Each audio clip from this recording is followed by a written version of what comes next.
What if the biggest financial risk isn't losing money, but following advice that feels safe? What if doing everything responsibly quietly locks you into working until 65, while someone earning the same salary walks away at 50? Sounds unlikely? It happens more often than you think. And today, we're going to dissect the invisible gap between people who look financially successful and people who are actually financially free. Imagine this. It's a normal evening. You open your banking app, and nothing is wrong. But nothing is improving either. Salary is decent. Bills are paid. Savings exist. Yet progress feels strangely flat. Like pouring water into a bucket that somehow never fills higher. Meanwhile, someone you know suddenly disappears from the office. Not fired, not laid off, retired early, same industry, similar income, no lottery win, no secret inheritance, just done working. How does that happen? Let's compare two fictional professionals, both 32 years old, earning roughly the same income.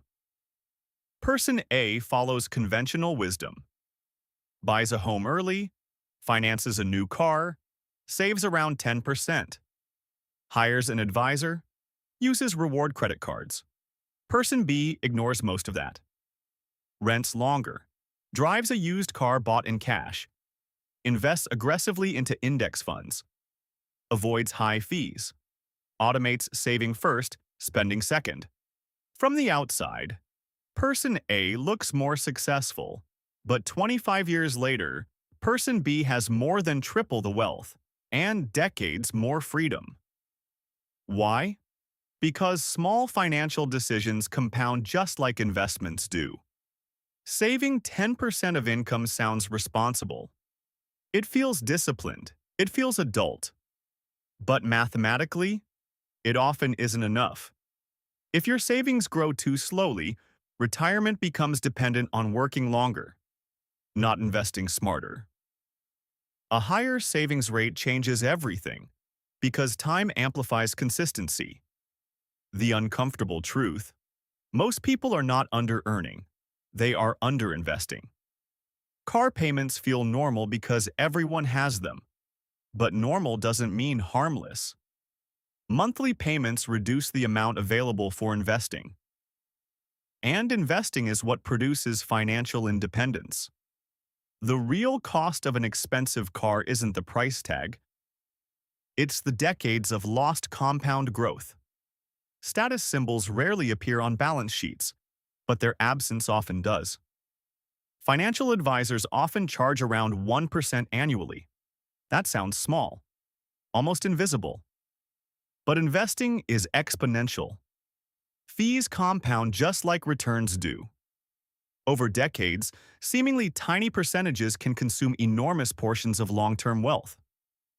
Low-cost index funds exist for a reason. Markets are difficult to beat consistently.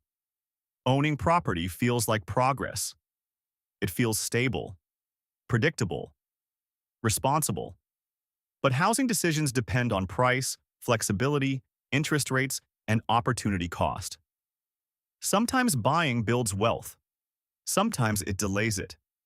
Blindly following past generations' advice can be risky when economic conditions change.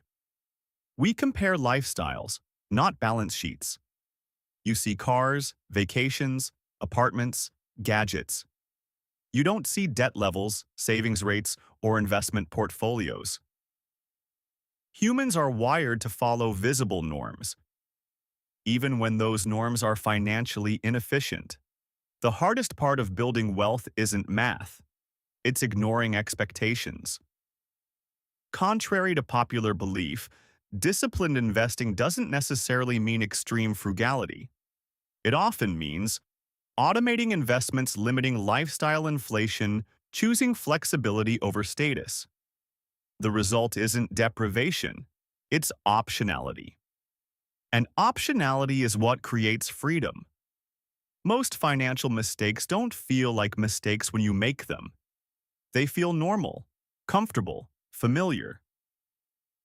But over decades, normal decisions can produce very abnormal outcomes. The question isn't whether the conventional path works. The question is, who does it actually work for?